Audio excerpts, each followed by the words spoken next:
اور پھر اللہ نے فرمایا اس پہ مزید بڑھاؤں گا، جبکہ گناہ کوئی ایک کرے گا تو اس کے نامہ اعمال میں ایک ہی گناہ لکھا جائے گا۔ اللہ کی شان دیکھو، ایک نے کی اجر 10 گنا، گناہ ایک لکھا بھی ایک جائے گا۔ حضرت آدم علیہ السلام نے عرض کی مولا اور کرم کر دے، دیکھو شروع سے ہم پر مہربانیاں ہیں۔ حضرت آدم علیہ السلام بھی اپنی اولاد کے لیے اللہ کی بارگاہ میں عرض کر رہے ہیں۔ اللہ پاک نے فرمایا اے آدم، جب تک روح انسان کے بدن میں رہے گی میں اس کی توبہ قبول کرتا رہوں گا۔ جب تک زندہ ہے نا، جب تک توبہ کر لے اس کی توبہ قبول ہو جائے گی۔ اللہ اکبر، کتنا کریم ہمارا مولا ہے، ہمارا پروردگار کیسا رحیم ہے۔ جب بھی گناہ ہو جائیں فوراً اللہ کی بارگاہ میں حاضر ہو جایا کرو، اپنی غلطی کا اقرار کر کے شرمندہ ہو جایا کریں، انشاءاللہ کریم توبہ قبول ہوگی اور گناہوں کی میل سے دامن صاف ہو جائے گا۔ ارے توبہ جب ہو جائے نا اور بندہ سچی توبہ کر لے، دیکھو اللہ کیسا کریم ہے، کیسا کرم کرتا ہے۔ ایک بزرگ کے بارے میں آتا ہے، حبیب اعجمی رحمت اللہ تعالی علیہ ان کا نام تھا۔ ابھی بہت بڑے آپ اللہ کے ولی گزرے ہیں، بصرہ کے رہنے والے تھے، مگر توبہ سے پہلے آپ کی زندگی بڑی عجیب تھی۔ آپ بڑے امیر آدمی تھے، لوگوں کو قرضہ دیا کرتے تھے مگر سود پر قرضہ دیا کرتے تھے، سود لیا کرتے تھے۔ حال ایسا تھا کہ جب کسی سے سود لینے جاتے تھے یا قرضہ لینے جاتے تھے، وہ پیسہ نہ دیتا، لیٹ ہو جاتا تو اس سے جرمانہ وصول کر لیا کرتے تھے۔ ایک مرتبہ ایک مقروض کے دروازے پر گئے، وہ مقروض تو گھر پہ نہیں تھا، اس کی بیوی تھی، تو کہا میرا شوہر تو آج گھر پر نہیں ہے، نہ ہی میرے پاس رقم ہے کہ آپ کو دوں۔ آپ نے کہا مجھے تو چاہیے، کچھ نہ کچھ تو جرمانہ دینا ہوگا۔ تو اس نے کہا ہم نے ایک بکری ذبح کی ہے، گوشت تو سارا بانٹ دیا، کھا لیا، اس کا سر موجود ہے۔ آپ نے کہا یہی دے دو۔ سود میں پیسے نہیں ملے تو بکری کا سر لے آئے۔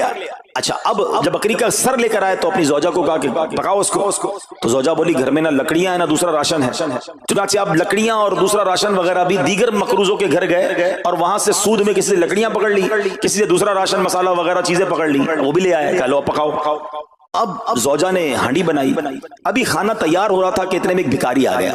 حضرت حبیب اعجمی نے اس وقت تو توبہ نہیں کی تھی، اس بھکاری کو بھی باتیں سنا کر نکال دیا، گھر سے نکال دیا۔ اب کھانا تیار ہو گیا، کھانے کے لیے بیٹھے، مگر جیسے ہی زوجہ نے ہانڈی کا ڈھکن اٹھایا نا تو وہ سالن جو تھا بکری کے سر کی بجائے پورا سالن خون سے بھرا ہوا تھا۔ زوجہ نے پکار کر کہا کہ دیکھو تمہارے اعمال کا نتیجہ، تمہاری کنجوسی کا نتیجہ، پوری ہانڈی خون سے بھری ہوئی ہے، سود کا مال تھا نا۔ اب ہانڈی کا جو خون میں بدل جانا آپ کے دل پر بڑی تنبیہ ہوئی، بڑا اثر ہوا کہ یہ میں کیا کر رہا ہوں، میں کون سی روزی کما رہا ہوں۔ اللہ سے جنگ ہے نا سود کا کام کرنے والا، وہ تمام لوگ سوچیں جو سود کا کام کرتے ہیں۔ اب جب آپ کے دل پہ چوٹ لگی تو آپ نے اب توبہ کرنے کا ارادہ کیا کہ بہت ہو گیا، اللہ کو بڑا ناراض کر لیا۔ تو آپ حضرت حبیب اعجمی اب باہر نکلے کہ حضرت امام حسن بصری کی بارگاہ میں جاتے ہیں اور وہاں جا کر توبہ کرتے ہیں۔ مگر جیسے ہی اب باہر نکلے نا تو کچھ بچے کھیل رہے تھے، کھیلتے ہوئے بچے نے آواز لگائی جلدی سائڈ پہ ہو جاؤ، دور ہو جاؤ، حبیب اعجمی سود خور آ رہا ہے، کہیں ایسا نہ ہو کہ اس کے قدموں کی دھول ہم پر پڑے اور ہم بھی بدبخت ہو جائے۔ پھر دل پر چوٹ لگی کہ یار بچہ مجھ سے نفرت کرتا ہے، ایسا کام کرتا ہوں میں، اللہ بھی ناراض، اللہ کے بندے بھی ناراض، اور دل پر چوٹ لگی۔